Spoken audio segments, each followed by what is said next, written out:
Muy buenas tardes con todos. Aquí ya es casi de noche en Perú.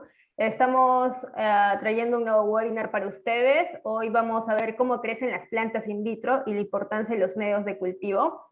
La mayoría de ustedes son personas que ya conocen acerca de esta técnica o ya vienen trabajando y muchos otros es algo nuevo para ustedes. Entonces siempre en las charlas de Herbitro tratamos de ver con qué público estamos trabajando para dirigirlas a esto.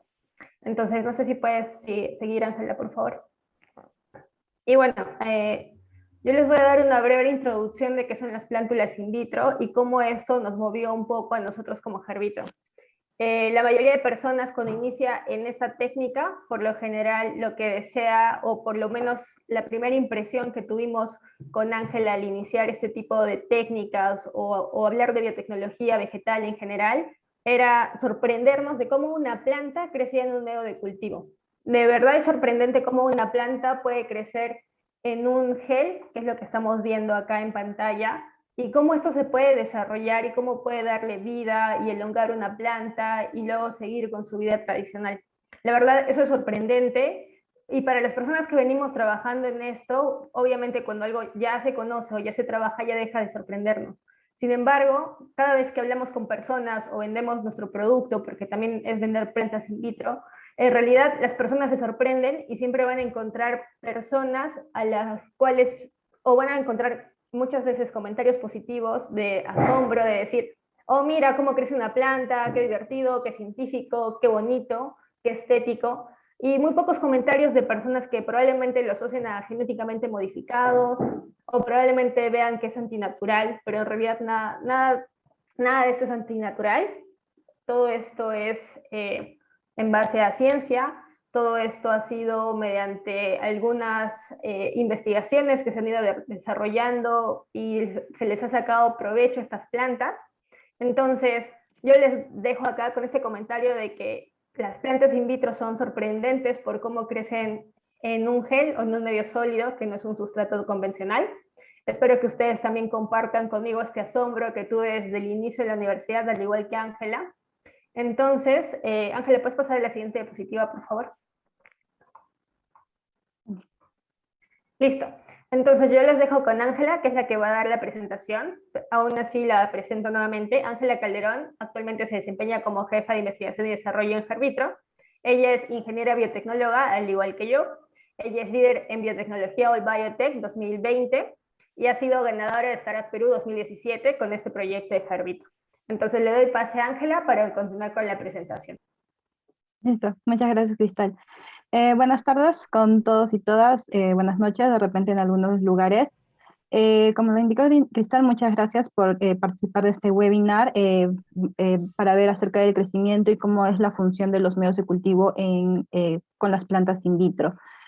Para hacer un poco de introducción y hablar, porque sé que varios trabajan con cultivos vegetales, de repente algunos no saben mucho de la técnica y recién están aprendiendo, entonces un pequeño repaso para saber exactamente qué es el cultivo de tejidos vegetales, ¿no? El cultivo de tejidos vegetales se caracteriza por ser una técnica que permite el cultivo de ciertas partes aisladas de una planta, las cuales se denominan explantes, las cuales se van a mantener o colocar en un medio de cultivo nutritivo en condiciones controladas y asépticas para poder darles pase a su crecimiento y desarrollo a una planta completa. Entonces, en palabras resumidas, básicamente el cultivo de tejidos vegetales es tomar una parte de la planta e introducirla, en este caso en un envase con un medio de cultivo, el cual va a permitir que esta planta crezca en este ambiente, ¿no? Como en la imagen que podemos ver. Básicamente esto es un cultivo de tejido vegetal, un cultivo in vitro, en donde una planta se coloca dentro de un envase con un medio de cultivo, que en este caso es el gel que pueden ver abajo, y la planta dentro de este ambiente se va a empezar a desarrollar. Para algunos, de repente un poco de repaso, saber que el cultivo de tejidos vegetales se va por etapas o fases. En este caso, generalmente siempre se empieza por la selección del material vegetal, que en este caso es elegir nuestra planta madre. Básicamente, en este caso se escoge aquella que vaya a ser como que la referente, la de mejor calidad entre todas las plantas que nosotros tengamos de la especie que queramos hacer el cultivo de tejidos. Luego esta va a pasar por un proceso de desinfección, porque como les mencioné antes, una de las características del cultivo de tejidos vegetales es que se trabaja en un ambiente aséptico. Esto quiere decir que no existen contaminantes, no existen virus, bacterias, es un ambiente completamente limpio. Por ende, las plantas que van a ingresar dentro de este ambiente, dentro del cultivo in vitro, también tienen que estar limpias y por eso deben pasar por un proceso de desinfección. Luego de pasar por el proceso de desinfección, pasamos a una etapa de establecimiento o introducción, que básicamente es donde colocamos nuestra planta dentro del medio de cultivo y dejamos ahí, en esta etapa, observamos de que nuestra planta se establezca dentro de este medio, lo que quiere decir que no presente contaminación y que también haya respuesta por parte de nuestro tejido al medio de cultivo. Luego pasamos a la etapa de multiplicación, que básicamente es dividir nuestra planta y obtener gran cantidad de propágulos por medio de división y subcultivos. Luego tenemos la etapa de enraizamiento, que es justamente como su nombre lo dice, la formación de raíces de nuestras plantas. Y la última etapa es la de aclimatación. La etapa de aclimatación es un periodo en el que nosotros sacamos nuestra planta de in vitro a ex vitro en un sustrato, pero esta todavía no sale a campo, esta tiene que pasar por un proceso de adaptación, ya que al momento de estar in vitro, nuestra planta está como en un pequeño ambiente completamente aséptico, completamente estéril, con bastante humedad, y si nosotros lo sacamos de frente a campo, nuestra planta puede sufrir diversos daños y también puede sufrir una pérdida muy rápida de agua, entonces por eso pasa primero por el proceso de aclimatación.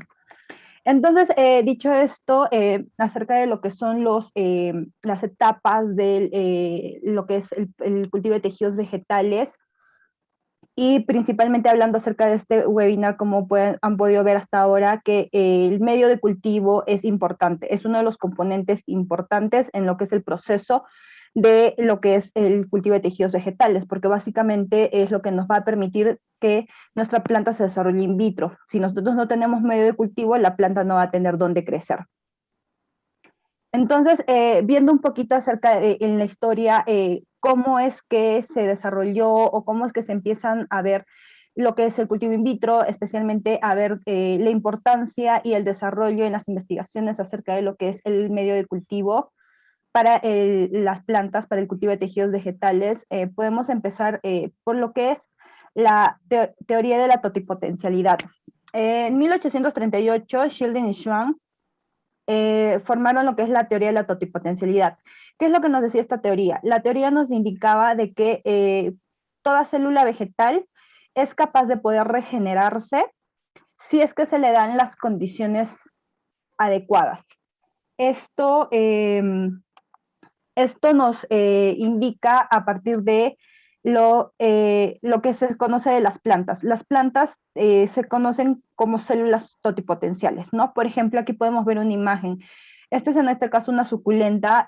Muchos de repente, generalmente agrónomos o personas que le gusten las plantas sabrán que la forma de reproducción de estas plantas es, se toma una hoja, una parte de esta planta, se siembra y crece otra completa a partir de ella. Básicamente, esto es la teoría de la totipotencialidad. La gran mayoría de las plantas y muchos de sus tejidos tienen esta capacidad. La diferencia es que en in vitro se le tienen que dar condiciones adecuadas. Entonces, basándonos en esto es que se empiezan a hacer lo que son los primeros cultivos in vitro, las primeras investigaciones de cultivo in vitro, hasta en los años 1900, ¿no? Cerca de más de media década después, porque veamos 1838 hasta los años 1900, es bastante tiempo cuando recién se empiezan a hacer los primeros experimentos. Y recién es en el año 1922 en el cual nosotros se observan los primeros resultados de cultivo in vitro, en este caso por parte de Robbins. Él lo que hizo fue cultivar raíces de tomate de manera en la que obtuvo resultados de crecimiento en los cultivos que realizó. No fueron los primeros experimentos que se hicieron, ya antes, más o menos en el año 1902, un biólogo húngaro realizó unos experimentos de cultivo in vitro, pero no tuvo éxito porque le faltó la parte de la asepsia. Entonces, esos resultados o esa investigación que esta persona hizo no dio frutos. Luego, en los años 30, en los 1930, es que de acuerdo a diversas investigaciones, se empieza a establecer que el agregar compuestos orgánicos como las vitaminas, principalmente la vitamina B, y otros compuestos como la sacarosa, enriquecían el medio de cultivo para mejorar el desarrollo de los tejidos in vitro. Esto es principalmente ya que hasta este momento los medios de cultivo que se hacían se basaban en una mímica de lo que en los nutrientes que encontraban en tierra, ¿no? O sea, de lo que generalmente de lo que la planta se alimentaba a partir de sustratos o a partir de tierra, los investigadores hacían una mímica de los componentes que encontraban ahí. Y la gran mayoría siempre eran sales minerales. Entonces, con el pasar del tiempo se dieron cuenta que agregando compuestos orgánicos a estas sales minerales mejoraban la respuesta celular de los tejidos vegetales. Luego fue que en 1948 Skug regenera explantes de tabaco hasta una planta completa. A partir de yemas de tabaco, él logra regenerar una planta completa. En los años 1900 o en los años 50, el grupo de Stewart agarró y comenzaron a caracterizar los compuestos orgánicos que se podían encontrar en el agua de coco. Y esto porque el agua de coco era el componente principal o que bastantes investigadores utilizaban para lo que era el cultivo in vitro. Se dieron cuenta que el utilizar el agua de coco mejoraba la producción, en este caso, básicamente la multiplicación de las plantas in vitro, proliferaban más. Entonces, este grupo lo que quería realizar era ver qué componente exactamente era lo que tenía el agua de coco, que era lo que producía esta mejora o esta respuesta del cultivo in vitro. Entonces, fue hasta años después que poco a poco con la caracterización que hicieron encontraron que el agua de coco contenía carbohidratos y que también tenía una citoquinina llamada ceatina, que básicamente esa era la responsable de la respuesta por parte de los tejidos al cultivo in vitro. Luego, en el año 1962 fue cuando se publica la formulación de Murashige y Skug. Es la formulación que de repente muchos conocen, con los que muchos trabajan, es el medio más comúnmente, la formulación más usada, incluso hasta el día de hoy. Entonces, en ese año que la publicaron, fue de las primeras formulaciones sintéticas que se empezaron a publicar en ese entonces. Ya antes habían otros medios, pero generalmente utilizaban más que todo lo que eran suplementos orgánicos.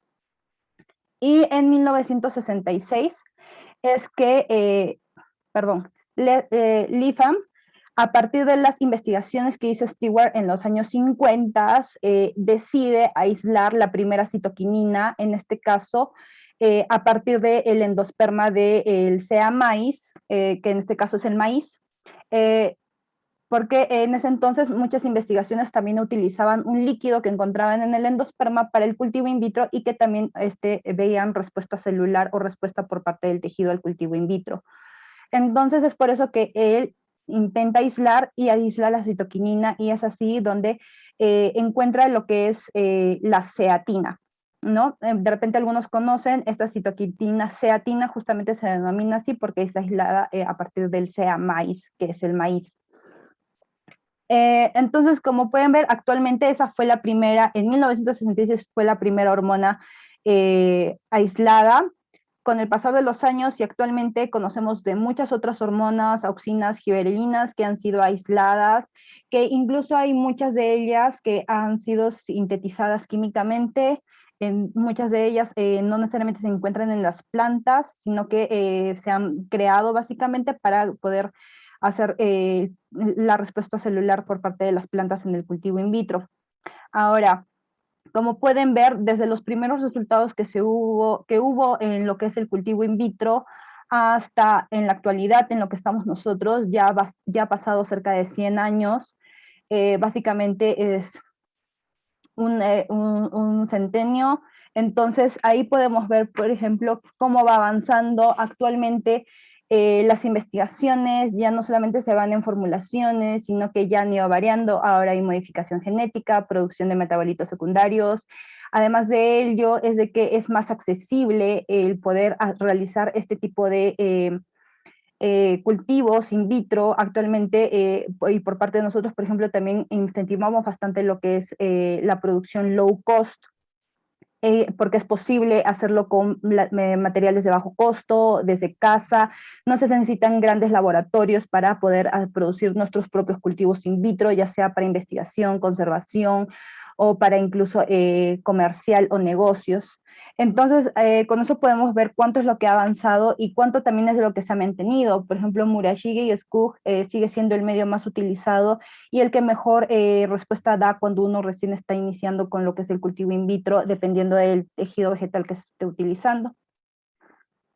Entonces, basado en eso, podemos ver o dar como una definición de lo que es el cultivo, el medio de cultivo, que básicamente el medio de cultivo es una solución de sales minerales y de compuestos orgánicos requeridos para el crecimiento de la planta en condiciones in vitro, ¿no? El medio de cultivo, como en pocas palabras, ¿no? Es una solución que contiene nutrientes en las cuales se coloca nuestro explante y nuestro explante va a crecer. Aquí, por ejemplo, pueden ver una imagen. Generalmente me gusta hacer esta comparación, en internet también pueden encontrar bastante, que en la naturaleza las plantas se nutren a partir del suelo. Los nutrientes que se encuentran en el suelo nos dan los componentes o los nutrientes base que nosotros debemos utilizar para poder hacer un medio de cultivo y para poder así de esta forma realizar in vitro que nuestra planta pueda regenerarse, como pueden ver, ¿no? Entonces, acá yo quiero hacer énfasis en base, ¿no? Porque esos nutrientes nos sirven como una base, pero nosotros tenemos que realizar investigaciones más allá para poder complementar esos nutrientes base y hacer que nuestra planta se pueda regenerar en cultivo in vitro, que fue lo que hicieron y justamente lo que les comenté, ¿no? Vieron que hay que agregarle compuestos orgánicos conforme a los años, entonces por eso es que ahora es esencial agregarle ciertas vitaminas u otras hormonas. Entonces, aquí, por ejemplo, pueden ver, ¿no? Básicamente, lo que la planta crece en tierra, podemos hacer de la misma manera en un envase de vidrio pequeño dentro de un laboratorio, en un espacio pequeño también. Entonces, basándonos en eso, viendo superficialmente, a grandes rasgos, cuáles son los componentes que nosotros encontramos en el medio de cultivo. Generalmente se divide en dos, en lo que son compuestos inorgánicos, ¿no? Los compuestos inorgánicos básicamente son agua y lo que son las sales minerales.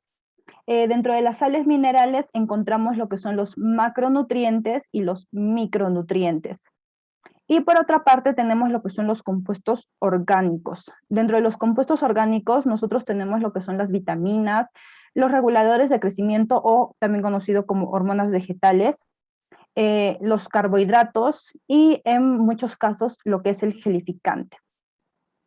Entonces, viendo lo que son los componentes y lo que compone el medio cultivo, todos estos son importantes.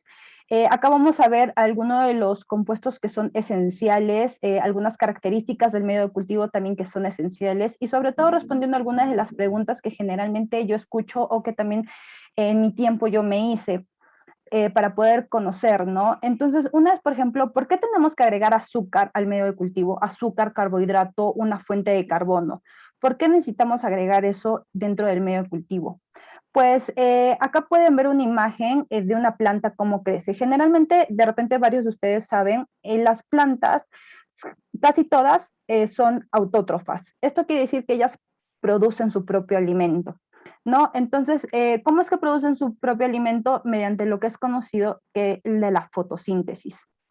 No, acá pueden ver un resumen. Este es un resumen bien pequeñito porque la fotosíntesis es más complicada, pero básicamente la fotosíntesis es que la planta absorbe agua, recibe luz solar y fija CO2 a partir del medio ambiente para producir oxígeno. ¿no? Entonces, básicamente eso es lo que nosotros tenemos en la naturaleza y cómo funcionan las plantas. Pero ¿cómo funciona esto dentro del envase in vitro? ¿No? Como sabemos, la primera es autótrofa, pero una vez que está in vitro, la planta pasa a ser heterótrofa, generalmente. ¿Por qué? Porque lo que nosotros tenemos dentro es un pequeño tejido, una parte de la planta. Generalmente no tenemos una planta completa. Para poder la planta seguir su metabolismo y realizar la fotosíntesis, necesita de diversos compuestos y estos compuestos también los produce en diversas partes de la planta. Si nosotros tomamos solamente un pedazo de la planta, esta no va a poder completar estos metabolismos que generalmente tiene que realizar para poder producir su alimento. Además de que está en un ambiente cerrado, completamente cerrado, en el cual no tiene oxígeno o no tiene CO2 en grandes cantidades. Entonces, acá podemos ver, ¿no?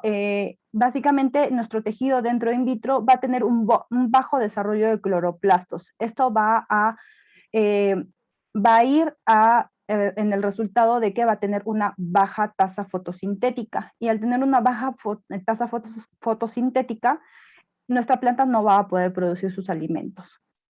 Además de que también, como les mencioné, al estar encerrado o al estar dentro de un envase sellado, aséptico, el intercambio gaseoso no se va a poder dar, lo cual va a limitar la cantidad de CO2 que va a haber dentro de este.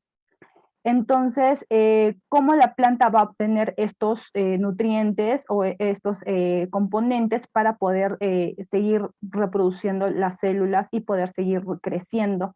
Justamente para eso agregamos lo que es la fuente de carbono, ¿no? El carbohidrato, el azúcar, básicamente va a funcionar como una fuente de energía y carbono que va a permitir las actividades metabólicas de la planta. Además de que también funciona como un agente osmótico.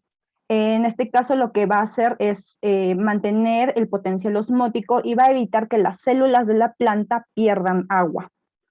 Entonces, para esto es que nosotros agregamos sacarosa y es por eso que es importante agregar una fuente de carbohidratos a nuestro medio de cultivo.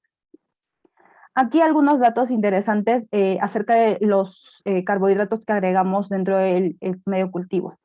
Por ejemplo, en el caso de la sacarosa, es, es el carbohidrato más utilizado. Si es que leemos diversas investigaciones, la sacarosa es la que más se utiliza, es la más común. En este caso, por ejemplo, también podemos usar el azúcar común en casa, que tenemos en casa, porque sacarosa simplemente que está en un diferente grado de pureza, no es grado reactivo, pero también es el mismo componente. Ahora, ¿es la única que se puede utilizar? No. Podemos utilizar diversas, también existe lo que es el manitol, sorbitol, lo que es la fructosa, la glucosa, algunas personas incluso llegan a utilizar lo que es almidones para, como fuentes de carbono. Ahora, ¿cuál es la mejor? No existe el mejor carbohidrato en cultivo de tejidos vegetales. Varias veces me han preguntado eso, diversos alumnos que hemos tenido antes siempre han preguntado esto, ¿cuál es la mejor? No existe el mejor carbohidrato en lo que es el cultivo de tejidos vegetales. El carbohidrato que nosotros vamos a escoger para nuestro medio de cultivo siempre va a depender del tejido que estemos utilizando, de qué especie de planta estamos trabajando y también de qué método de regeneración nosotros estamos o qué objetivo nosotros vamos a querer, por qué medio vamos a regenerar nuestra planta. Porque existen diversas formas de regeneración, si vamos a hacerlo por medio de yemas, por medio de meristemos, por medio de embriones, etcétera, ¿no? Entonces, dependiendo cada una de esas, vamos a saber o vamos a poder elegir mejor qué carbohidrato vamos a utilizar. Y también en esto nos podemos basar un poco más en lo que es bibliografía. Ahora, acá también hay que tener cuidado porque cuando agregamos la sacarosa a nuestro medio de cultivo, puede ocurrir caramelización al momento del autoclavado o al momento de la esterilización que nosotros realizamos en nuestro medio de cultivo en el autoclave. ¿Qué es la caramelización? Básicamente, en este caso, como pueden ver, es que el azúcar se va a tornar café o de color amarillo, y esto es porque el azúcar se degrada y produce melanoidinas.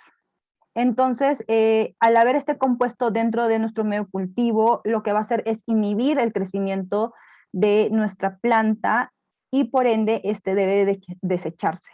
¿Cuándo ocurre la caramelización?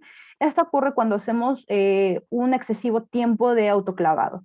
Acá también, por ejemplo, va otra consulta. Generalmente siempre consultan cuánto tiempo debe ser el autoclavado. El autoclavado, la esterilización de los medios de cultivo que nosotros realizamos, siempre debe ser de 15 minutos a 20 minutos. Este es el promedio, máximo 20 minutos. Muchas personas a veces preguntan, ¿puedo hacerlo 30 minutos? Es para asegurarme que realmente se esterilicen o que estén limpios los medios.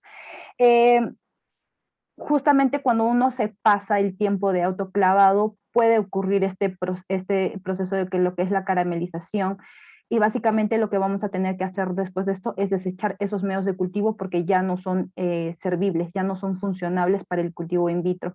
Entonces, por eso también hay que tener cuidado con el momento de lo que nosotros hacemos el autoclavado. Recuerden, siempre es de 15 a 20 minutos.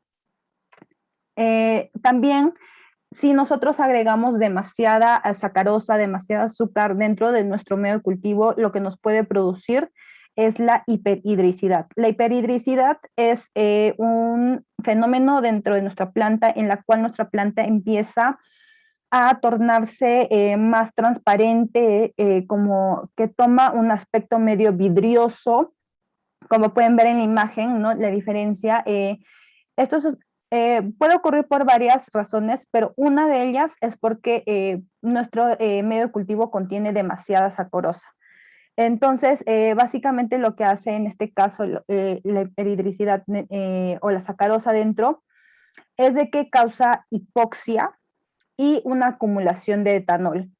Y estos dos fenómenos van a traducirse en que nuestra planta empieza a hiperhidricidad o vitrificar. Con esos dos nombres lo pueden conocer, hiperhidricidad o vitrificación.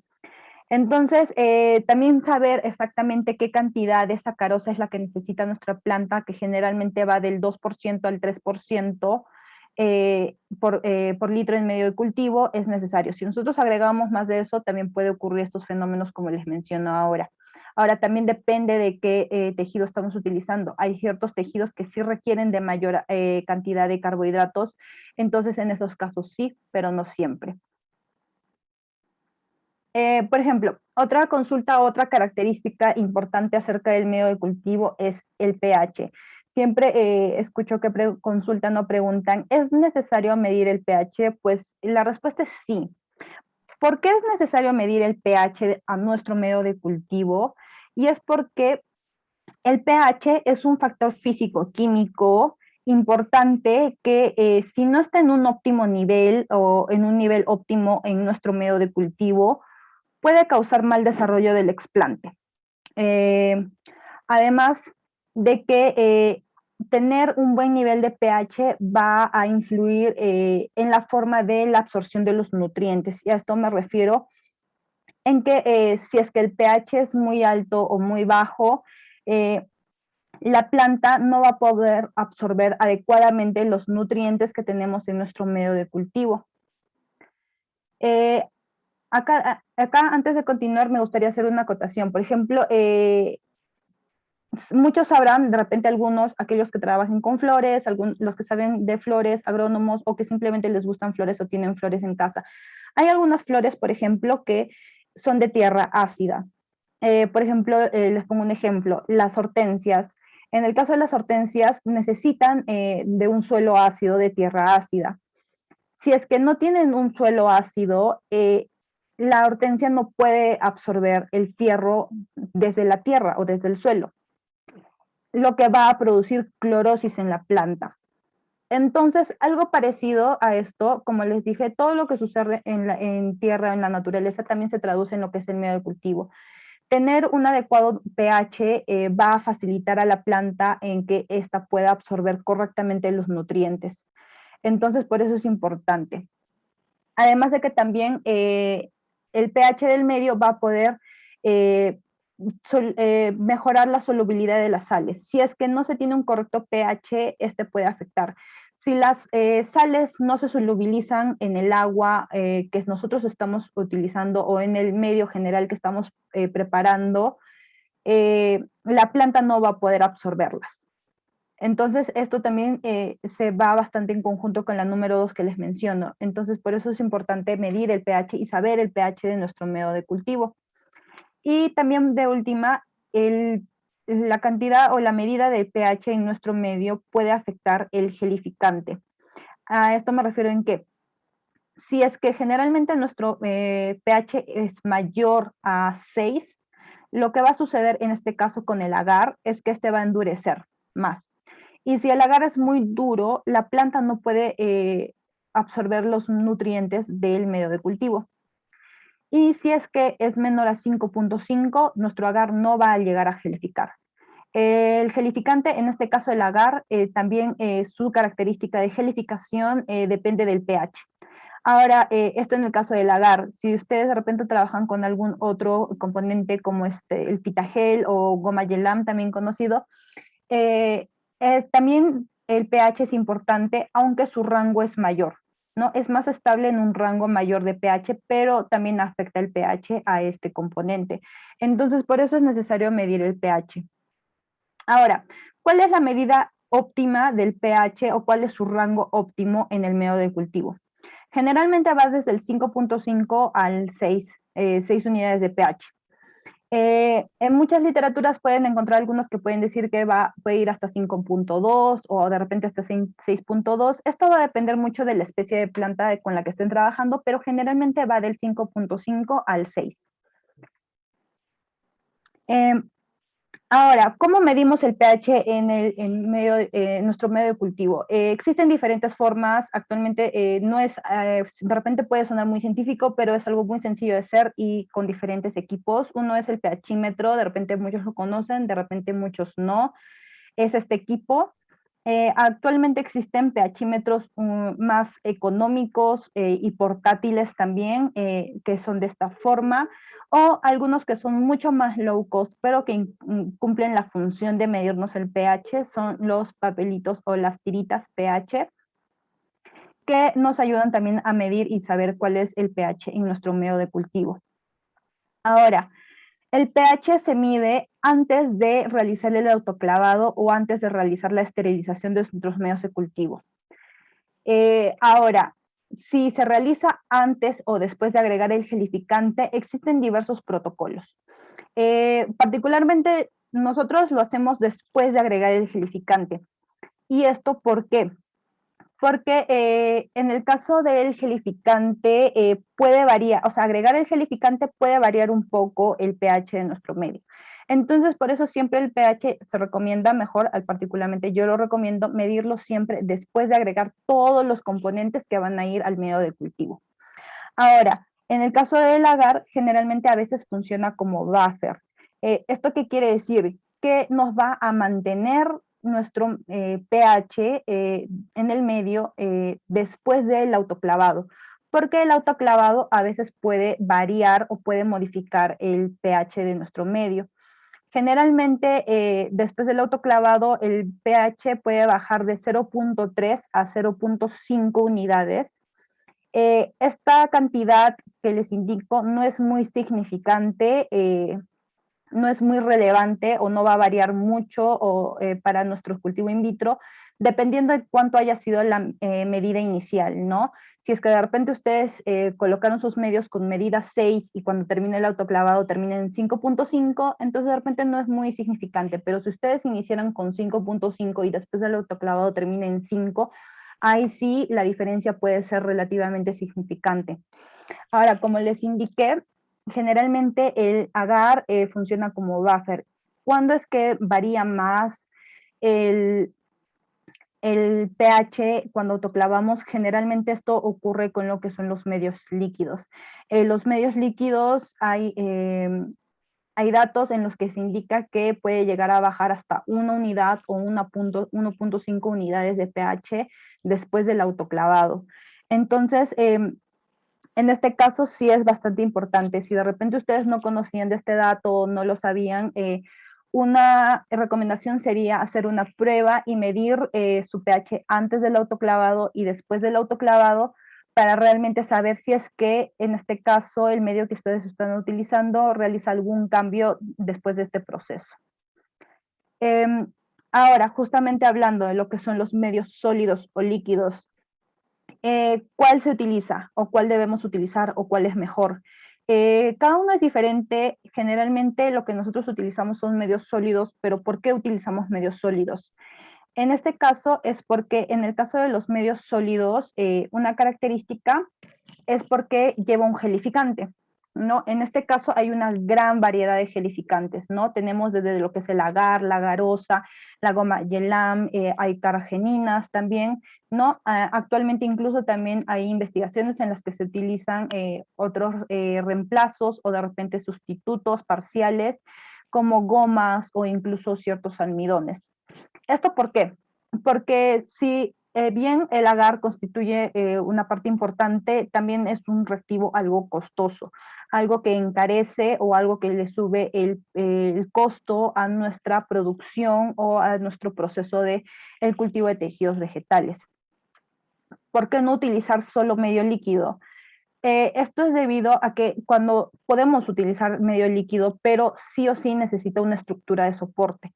Generalmente cuando utilizamos medio líquido, la estructura de soporte que podemos utilizar en nuestro medio pueden ser hojas de papel filtro o en su defecto también podemos utilizar de repente papel toalla, papel servilleta o también incluso algodón.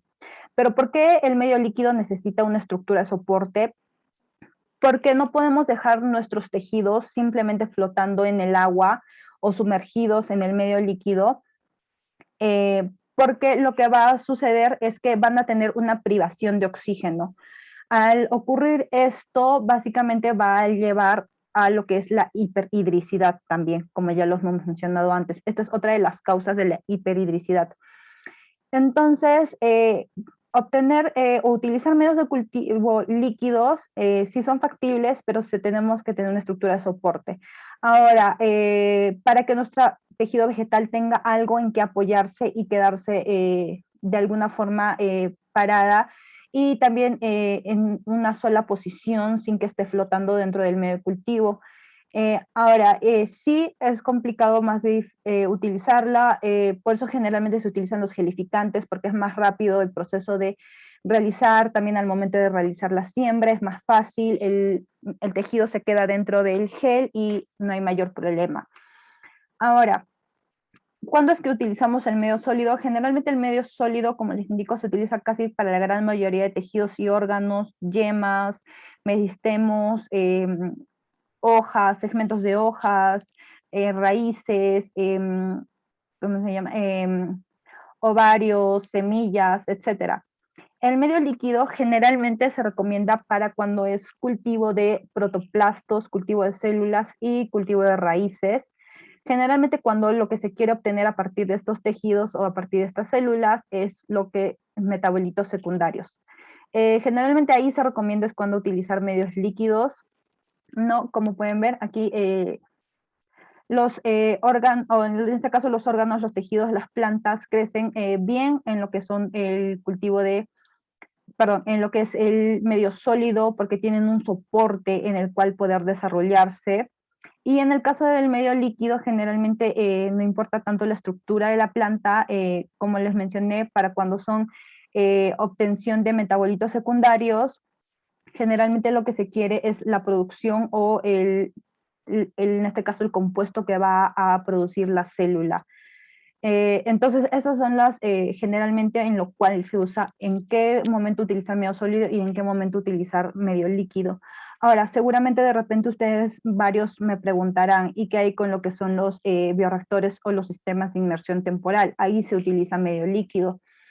Por ejemplo, en estos, ¿no? En este caso, ¿se utiliza medio líquido? Sí. ¿Por qué? Porque justamente como su nombre lo dice, es un sistema de inmersión temporal. La planta no está flotando encima del medio de cultivo y no está 24/7 sumergida en el medio líquido. Es simplemente un periodo de tiempo en el cual la planta está en contacto con el medio líquido, lo cual va a hacer de que justamente de esta forma pueda obtener los nutrientes la planta y no cause los problemas que les mencioné antes, que es, por ejemplo, la privación de oxígeno y también lo que es hiperhidricidad. Además de que recuerden que cultivo in vitro normal, lo que nosotros tenemos es un envase cerrado, completamente cerrado, no existe intercambio gaseoso, eh, por ende, la planta que esté en un medio líquido en ese formato es más complicado, porque en el sistema de inmersión temporal, como pueden ver, lo que existe es una entrada de aire filtrada, pero existe una entrada de aire y también una salida de aire. Por ende, hay un intercambio gaseoso, lo cual va a permitir a la planta poder realizar de mejor manera lo que es el intercambio gaseoso, su fotosíntesis, y poder así desarrollarse y crecer de manera correcta. Entonces, esa es la diferencia de por qué en este caso lo que son los sistemas de inmersión temporal sí se puede utilizar o se utiliza generalmente por lo que es medio líquido. Además de que justamente por el sistema que es empujar medio líquido, no va a poder hacerlo con medio sólido. Pero bueno, ese es otro tema. Pero entonces, básicamente es por eso, ¿no? Generalmente siempre también, como les menciono, consultan bastante por qué medio sólido y no medio líquido. Bueno, acá están algunas de las respuestas de por qué debería ser así y por qué se utilizan de esa forma. En ciertos casos, por qué utilizar este y no el otro.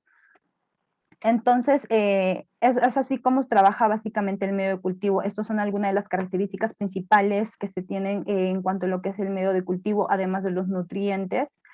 Entonces, esto justamente ha ido avanzando conforme a los años, como hemos podido ver, actualmente se tienen diversos sustitutos o algo, y esto nos ha permitido mejorar o avanzar en lo que es la técnica de cultivo de tejidos vegetales, ¿no? Por ejemplo, acá pueden ver una imagen, en este caso es nuestro producto Herbitro, de lo que nosotros tenemos. Eh, el cultivo de tejidos vegetales ya no es necesariamente completamente para investigación. Con el pasar de los años se ha hecho bastante el poder accesar a poder tener o a poder producir plantas in vitro y tenerlos de manera comercial, ¿no? Más de producción, más como producto y no necesariamente algo exclusivo para lo que son, como que se diga, la comunidad científica de investigación. Entonces, esto es algo bueno, el poder conocer más acerca de cómo funcionan las técnicas, de cómo funcionan los componentes, de cómo funciona en sí toda la técnica, es importante y es algo con lo que nosotros también estamos trabajando y buscamos realizar con ustedes, ¿no? Dar información para que las personas que poco a poco van conociendo más, ¿no? Cuando nosotros iniciamos con el proyecto Herbitro, no muchas personas sabían acerca del cultivo in vitro y como lo mencionó Cristal al inicio, muchas personas se sorprendían, así como lo hicimos nosotros cuando recién entramos a la universidad. Entonces, pero gracias a esto y gracias a al pasar del tiempo, mucha gente conoce más acerca de las técnicas, ven que es una buena técnica para aplicar tanto en negocios, tanto para productos como para seguir innovando en general. Entonces, es por ello que también queremos invitarlos si de repente algunos de ustedes quiere participar. Nosotros vamos a tener un curso de preparación de medios de cultivo, va a ser un curso teórico práctico, justo empieza el 12 de octubre. Todo es de manera online, tanto la teoría como la práctica. Entonces, si gustan más información, nos pueden escribir a nuestras redes sociales para nosotros mandarles más información acerca de este curso, si ustedes gustan llevarlo. Esas son nuestras redes sociales. Nos pueden contactar tanto por Facebook, Instagram o por correo. Y con eso terminamos. Entonces,